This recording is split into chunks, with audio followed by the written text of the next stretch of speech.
So our next guest speaker is Strategic Operations Manager with Cara Sport Inclusion Ireland, and her guest note is going to focus on inclusion strategies for individuals with disabilities in sport. So it gives me great pleasure to welcome Brenda O'Donnell.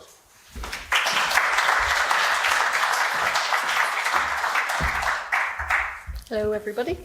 Hang on now. Welcome. It's great to be back in a room, as Michael said. This is my first conference pretty much since the lockdown started, so it's lovely to be back in person, and hopefully you'll enjoy the presentation today. I'm presenting on behalf of Cara Sport Inclusion Ireland, and we do focus on disability, but I suppose what I want you to take from the presentation today is that the ethos around inclusion covers all populations. So while I may speak about disability today, going home from today, remember that what I'm showing in inclusion strategy can across all different populations. So. My name is Martina Thompson, and I'm a teacher here in Presentation Primary School. In my junior infant class this year, I have a set of twin girls. Their names are Freya and Sophia, and Sophia is a wheelchair user. My name is Sophia and I'm 5. It's important for me that Sophia is part of the PE class because she is a class member just like everybody else in the class. It's important that Sophia is incorporated and has lots of exposure to PE because I wanted her to feel just as included in the PE lesson as her sister Freya. I like to play with my friends. I like to run around. The other children absolutely love having Sophia in the class. In PE, Sophia gives so much to the other children in that she can show them that regardless of having a disability, you're able to participate in everything else. For her as well to be able to participate in the class, she is able to gain so much from it, from her upper body strength that we're trying to develop, the fundamental movement skills for her, while she might not be running or walking, for her it's better control of her wheelchair, better stability, being able to turn, being able to stop, being able to brake. And overall, her overall confidence and self-esteem, I would say, has improved greatly. I like playing with my sister because it's fun. I like playing because it makes me strong. If I could give some advice to teachers who have a child in their class with disabilities, I think I'd say try and think of simple things. It's the simple things that can make a huge difference to inclusion. It doesn't have to be the most advanced or the most difficult lesson that you can do. It can be the simple lessons with just a little bit of tweaking, and it's just the simple things sometimes that can make a huge difference and really help Sophia be included in the PE lessons. Everyone can play.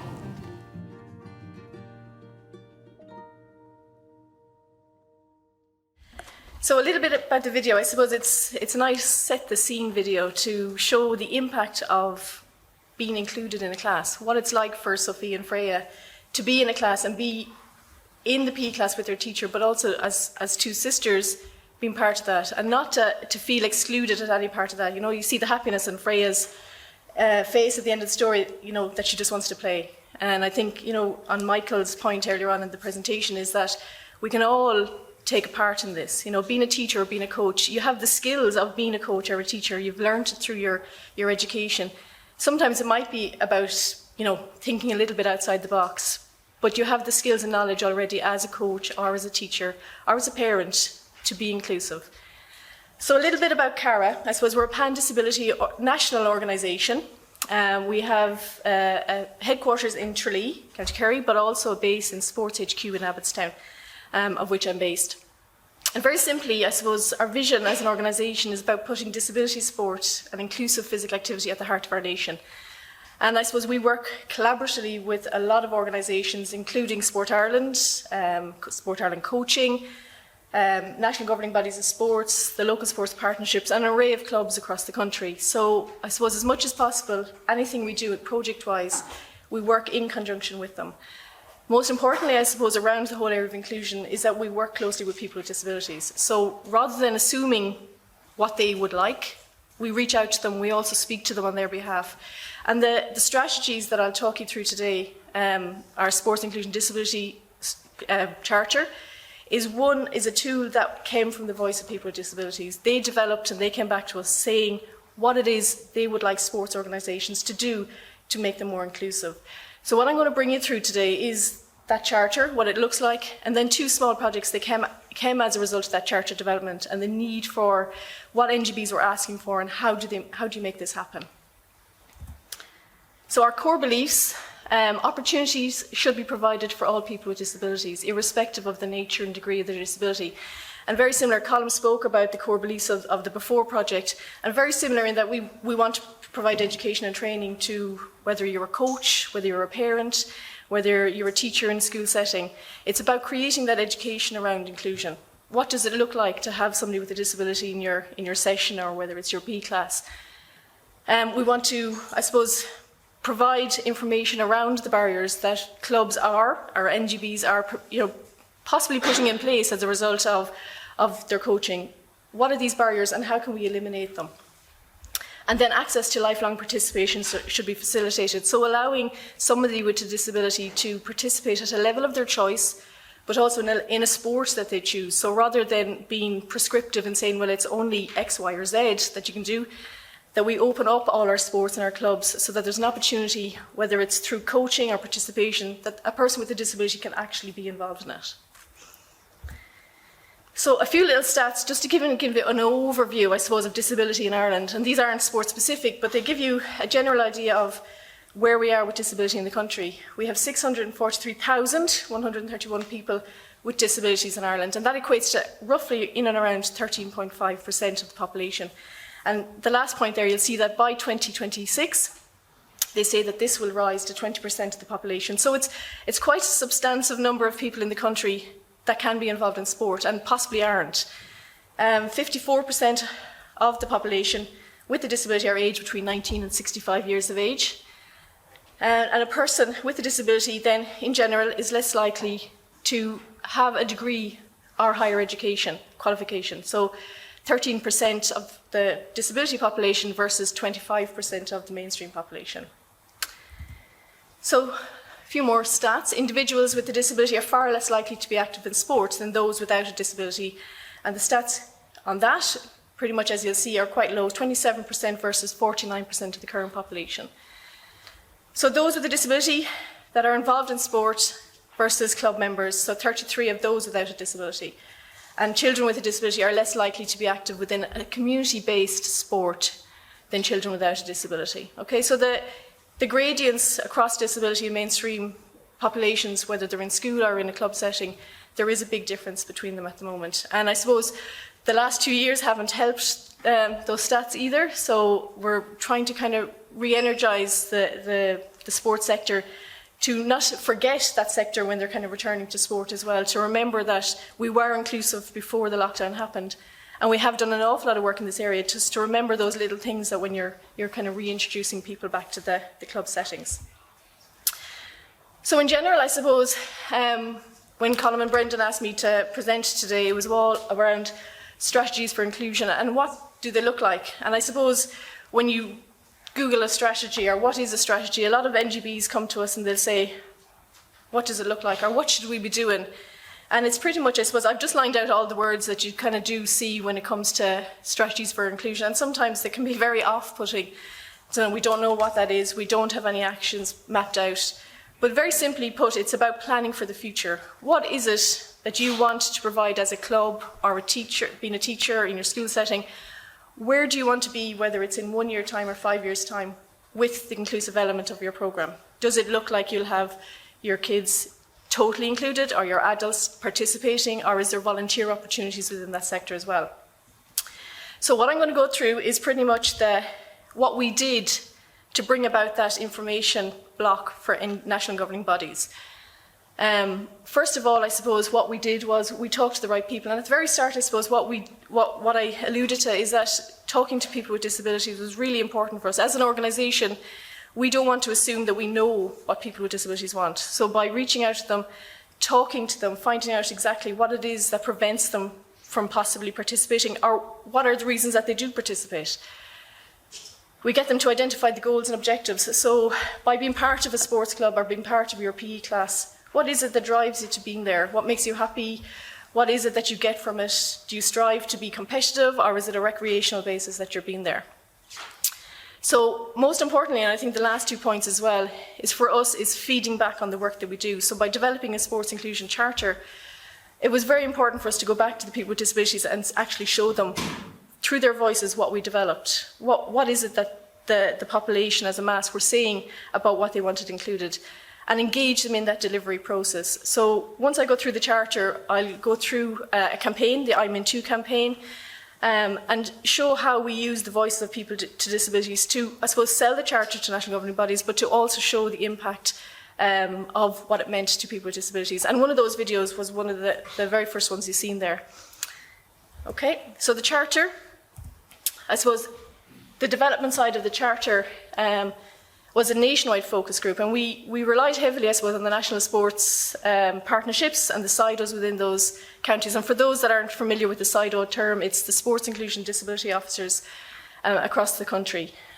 Most counties have a SIDO in situ, and they would have a remit and focus on disability and other population groups.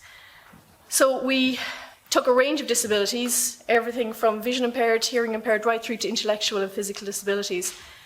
And we spoke to quite a number of individuals that were active and both inactive to get the perspectives from both. What is it that's preventing me from going to my local club? What is it that stopped me from being part of the PE programme in school? And there was a range of adults, children, and then parents of children also. So we had 22 focus groups were carried out across Ireland, 140 people consulted and across 24 counties, and in total then 18 disability organisations and services. So they ranged from the likes of the national disability services like Enable Ireland's Cope Foundation, etc.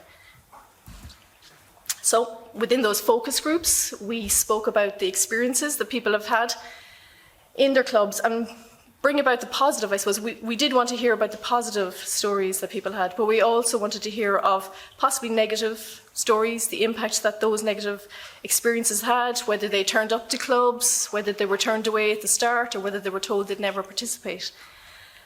We spoke about the benefits, and I suppose we brought that level of information to the focus groups as well, and shared why the benefits of participation in sports is important, but we also got the feedback of why people thought they should be active. Did they see that there was a benefit to being active in physical activity? The challenges, and pretty much I suppose across any population group, there is challenges, whether they're physical challenges or whether they're psychological challenges or whether they're attitudinal. It's finding out what were those challenges that this group were meeting. Facilitators, who I suppose for this group were the key drivers of their participation, and I suppose I always think back to a conference that we held with Jason Smith years ago, and he stood in front of the group and he spoke about the one PE teacher that he met when he was in school, and she urged him to participate in school, into the PE class. She urged him then to go to the actual local athletics club, and from there his career took off, and that one person had a really key message from that no matter he had a disability, he still could participate in sport. And it was to find out whether those facilitators were parents, whether they were coaches, whether they were teachers in that setting, and who were the key drivers of pushing those boundaries for this group. And I suppose the last one was wishes. What wishes did somebody with a disability, what was it that they want to attain? Why do they want to participate in the club? And those little wishes of, I want to be able to join my peers on a Friday evening, whether it's bowling or basketball or playing a game of GAA, what were the simple wishes that they wanted to get out of this? So as a result, this is what came out of all that consultation. And this is what people with disabilities were asking people within a club setting, within a national governing body, with a local sports partnership, within a school setting, etc. This is what they were asking them to do. So openness, very simple, is basically having that open-minded approach to being understanding of people with disabilities. So first of all, having the consideration that it's possible, we can actually open our doors, and that there's avenues for participation, volunteering, coaching, etc. within what we do. People, and this refers to upskilling and training of people within your sector. So as a national governing body of sport, or whether you're a sports club, do the staff and the volunteers and the coaches within that setting understand what inclusion is? Do they understand what disability is? and what it means to actually just think a little bit outside the box. Okay, the activities, and pretty much develop and deliver inclusive activities. So if, for example, you're delivering a Women in Sport program or a Men on the Move program, is there an inclusive element to those programs as well? You know, are you considering that somebody with a disability can participate in this program? So considerate of the whole ethos of inclusion around all your programs, not just disability-specific programs also. Facilities, and this one I suppose it is one that needs a little bit more work depending on the age structure of where you take part in sport or if it's a new build. But facilities, you know, consider if you can go to a facility that's more accessible, that's wheelchair accessible, that has lifts, that has hoists, etc., far more people can gain access to that activity. Just be more considerate if you're holding a meeting that it's not on the second floor without a lift that has no access up to it, so that people can gain access to where you have your meetings, where you have your sports clubs. And promotion, and I think I always say that promotion is probably one of the most important of these charters. And I see Declan nodding here in the audience as well, that you could be and have all of these in place, but without the promotion and letting people know that they actually exist, they don't fall anywhere. And it's about using the positive images. So putting an image on a flyer if you're hosting a summer camp, that an image paints 1,000 words. So a parent that receives a flyer through the door with a wheelchair user or perhaps somebody using a walking frame, instantly they know that that activity is accessible to everybody. Okay? So a little bit about, I suppose, what came out. Let's see, do I have a video? I just want to play this first before I do that. This is a video, and I suppose it's a tool that came out of the Charter as well to share the information of the Charter to organisations, but it's been delivered, recorded and developed by people with disabilities themselves. So they're telling us what it's needed. So I'm just going to play and we can... We all know why it's important to be active, but if you're a person with a disability, it's often not as easy to get and stay active. Everybody deserves the opportunity to have an active and healthy lifestyle. The Sport Inclusion Disability Charter aims to change this. Developed by people with disabilities, here's what it's all about. It's all about being open. Welcome us to your club or facility like you would anybody else. If you're unsure of any supports or needs we may have, just ask us and we'll gladly tell you. Hi, I'd like to see the facility, please. It's about people. There are lots of different training options and supports out there to help you, your staff or volunteers. Find out what's best for you and book into it straight away.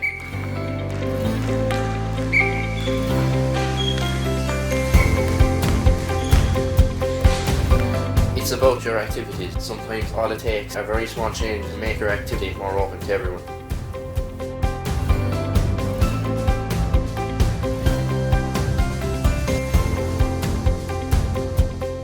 It's about your facility.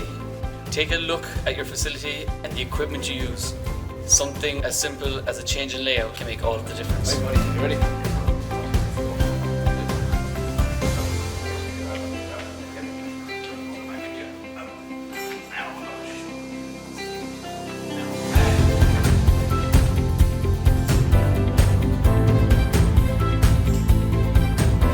It's about promotion. However, you normally advertise your activity if it's social media or a poster or your website.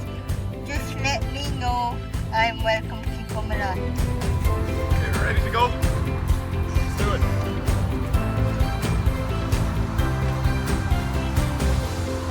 By adopting this charter and making small changes in these 5 areas, you will be playing your part in making this a reality. To find out more, go to caracentre.ie and sign up today. Okay, so nice little short video that I suppose kind of gives a nice approach. It's from and listening to the voice of people with disabilities and a nice step through. And as you said, for anybody that does want to access it, it is on our website. It's downloadable and there's a kind of a template of intent once you sign up to it to start the process of inclusion across your club and NGB or classroom setting. So currently on the Charter itself, we've 1,700 organisations signed up to the Charter, and they range from everything from GA clubs to national governing bodies of sports, local sports partnerships, schools, teachers, and multinational companies as well. So I think that the broad spectrum of this as well is that it's not just sports related, and I think we've always said we've worked with a number of national governing bodies of sports that are working through the journey of inclusion. But they've applied the principles of the Charter across their Women in Sport programme, or their children's programmes, or their Men on the Move programmes, etc. There's so much kind of relatability across, not just with the disability sector. So I'm just going back to the previous slide. I suppose as a result of the development of the Charter, and it was fantastic when we launched it, we had a real good uptake across national governing bodies and the LSPs. But the one thing I suppose they came back to us is say, how do we actually implement this? How do we put it into practice? How do we develop it? One tool that we did develop was the I'm in 2 videos, and you've seen one at the start with Freya and Sophia, but there's a number of videos on our website that just kind of, very simple, like Geraldine, she relays the message of what happened to her, why she was probably discouraged in sport, but what it meant to her to get back involved, and what she does now to kind of keep herself motivated. We have a number of stories or blogs that we reach out to people as well with disabilities, find out where they're coming from, what it means for them to be part of their local basketball club on a Wednesday night, and the impact it has then going into their school setting. Okay, so again, they're all accessible through our website. Let's skip that slide. So the accessible, as I said, NGBs kind of came to us and were saying, okay, we've signed it, but what really does it mean for us that we've signed it? Where do we and how do we implement this? So as a result, I suppose, we developed a programme called Accessible NGB and LSP at the moment. And it's a strategic inclusion tool, and I suppose that's why I'm here today in support of what we do with NGBs to bring them on the journey of inclusion. So the LSPs and NGBs identified a need that they wanted to be inclusive. And over the last 2 years, I suppose NGBs had a little bit more time to actually reflect on the whole area of inclusion, which is a really good thing, that the journey of inclusion has really grown across a number of organisations for us. We took a trip to Wales, and some of you may be familiar with a programme that they run, which is called In Sport. So it's modelled on the programme of inclusion. They have been running In Sport for 20 years, and very similar to that process, they work with national governing bodies of sports through a principles approach of achieving objectives and signing up to principles of Charter. So again, we had the Charter in hand, so we felt that it was the best place to start as the Charter. So your intent to sign the Charter was your first stop, and then to work through the objectives. So we've built, under each of the 5 headings, a number of objectives for NGBs or LSPs to actually attain. We bring them together at the end on what we call a panel, and we have experts, just say from national governing bodies of sports or disability sport organisations, who listen to the journey that NGB has taken or the LSP has taken on what they've done across those 5 headings to actually achieve the objectives. Now, it's not a kind of a pass or a fail, or that, no, you're not there yet, but there's recommendations given to the NGBs if we feel that there's a little bit of scope or a little bit of room for them to improve across any one. So we have currently 7 national governing bodies of sports that are on the journey with us. Some have achieved the bronze level, they're now progressing to the silver level. And we have 22 local sports partnerships that are on the bronze level award, and hopefully that they'll have signed off by the end of May. So as you can see, it's a journey of inclusion, and it really is about bringing the organisation across a number of different areas, but also kind of developing that culture aspect with them. So attaining inclusion from the top down, looking at their boards of management. Is there somebody on the board that's representative of disabilities? Do they understand what their organisation should be doing? And I suppose for a long time, NGBs kind of would have looked at it and said that's that person's role, but we're trying to create a culture where the board take responsibility at their every board meeting for inclusion. So it's working through top-down approach and working through the objectives of the Charter. So the key impacts, I'm just looking at my watch, I think I'm okay for time, am I? Yeah, a few more minutes. But these are just the last few slides. The key impacts, I suppose, we've seen for the Accessible Toolkit is that it's a whole organisational approach to inclusion. So I suppose it's fantastic we have a number of SIDOs across the county, but within that journey and their journey with us, they've learned to kind of understand that, okay, I am an expert in this field, but but I need my fellow peers and development officers to also take responsibility of inclusion when they're developing their, whether it's a women in sport program or whether it's a child Pacific basketball program. It just doesn't fall on one person. And it's the same with the NGBs. There may be an identified lead in this area, but can everybody within the organisation now look at inclusion? You know, make sure it's on your monthly staff check-ins, make sure it's an agenda item on your board. So we've seen an increase in delivery training and pathway development, and this is pretty much, I suppose, simple disability awareness opportunities, getting staff, volunteers, coaches and parents within whatever setting you're in, get them trained up in disability awareness, getting them to understand that it's not something to be scared of, but also the simple and little things that they can actually do. Introduce them to a few concepts, just say like our continuum, so somebody with a disability can actually participate at whether it's an integrated approach or whether they want to be a disability-specific sport or whether they're with their peers and included in a wholesome setting. Okay, so community of practice, I suppose one good thing that has come out of it is that all of those national governing bodies of sport, all the LSPs and anybody that's signed the charter is on that journey. They've created a kind of a network. They have their own Facebook page, they also have a WhatsApp group, and they share the ideas. So some NGBs may be struggling in the area of just say writing their policy of inclusion. What does it look like? What other organisations have gone before and what have they done? Who did they engage with, etc. So it's creating that community of practice that they're not out there standing alone trying to do it, that there's other organisations on the same pathway. So increased responsibility for inclusion across all levels, and I've said that before, is that whole organisational approach that is from the top down, making sure that organisations can actually, you know, set it out from the start what they're actually going to and their intent to do. And closer links developing between NGBs and LSPs. So by bringing the two networks of NGBs and LSPs together, they are now kind of, you know, beginning to sing off the same hymn sheets. The NGBs are relaying the information to the local sports partnerships and vice versa, then that information is going to club level. Okay, future plans. I suppose the future plans on it is that we'll continue to expand the reach and scale of accessible. So obviously we're a small organisation and we're limited in the number of staff that we can actually network across the NGBs. So we slowly invite the NGBs. So hopefully we'll have another 3 NGBs on our inclusion pathway. We're currently in the middle of developing an LMS to manage the administration of the accessible programme, so that there'll be an online portal to allow upload of information, but also the dissemination of information that's related to it.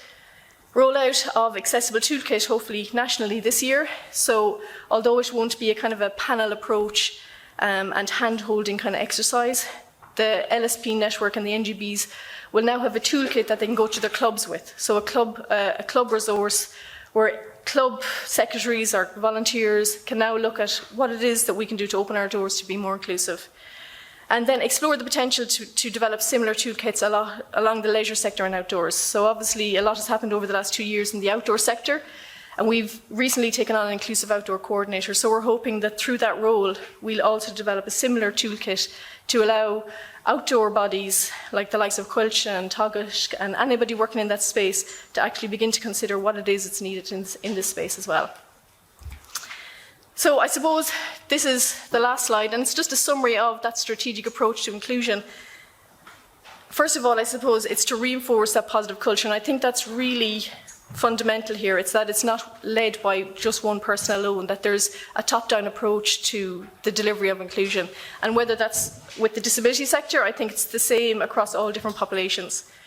Promote the physical activity is for everyone, and this is really, you know, everybody can do it. Michael said it at the end of his presentation that sport is for everybody, sport is for all. Even Freya said it, you know, she wants to be involved, play is fun. So it's about making sure that everybody knows that message. It promotes a healthy lifestyle thinking, and it promotes inclusion in the community. So once a local sports partnership or your local sports development officer begins to have that inclusive element in their programme, it becomes a set thing. It becomes recognisable by whether you're a parent or a volunteer, but it becomes recognisable that it's something that you should be doing. Increases the numbers of participating in sport and physical activity, which is what we're all here to do, is get numbers into our clubs, numbers out walking, numbers out running, you know, getting them to understand that it should be part of everybody's day life. Promote education to enhance coaches, and Coaching Ireland here and through Declan and working with Declan and Vicky, they're both here today, is get coaches to recognise this is something they should be considering as well when they're in their coaching session. What is it that we should do to make it a little bit more inclusive for somebody? And then promotes education to people with disabilities and the values of sport. So, although we're doing all of these good things from our perspective, we also need to educate people with disabilities that there is a value for them to be part of our club, a value to be part of our national governing bodies, a value to be sitting on our boards of management, letting individuals know what it is that they're looking for. Through the development of what we have an active Healthy Me programme, and we deliver an education programme directly to people with disabilities in disability services.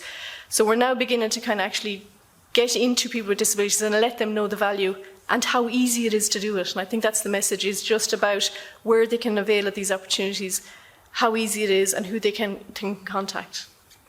So on that note, thank you very much. I hopefully shared a little bit of information around the Charter, the inclusion, and what it means to consider that whole area of inclusion and what it looks like. Brenda. Yes.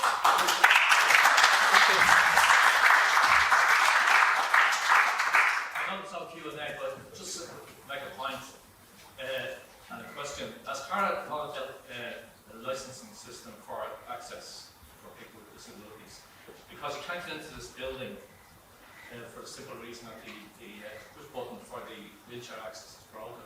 Nor can you get into the national arena in Abbottstown, the Mouse arena, because they don't have door openings for wheelchairs. So I think you should look at that as well. Access licensing for disabilities. So all very fine having it on paper, unless it's in practice. Yeah. Look, I suppose we don't per se do a licensing system for facilities or venues and stuff. We do work closely with Ireland Active in relation to their Active White Flag Award, and they have a grading system in relation to those of different levels of accessibility across their bronze, silver and gold. It's possibly something, I suppose, to look at. It's the universal design with the National Disability Authority. It's a very big undertaking, and I suppose one we're currently working with Sport Ireland on the national database that I'm not sure the date of when it's proposed to be finished, but that database will also look at the accessibility of whether it's a greenway, whether it's a facility, whether it's a beach, what does it look like, and what are the criteria that you should have in place. So the database may go a little bit towards making people more aware of what they need. The questions will be on that questionnaire when it goes out.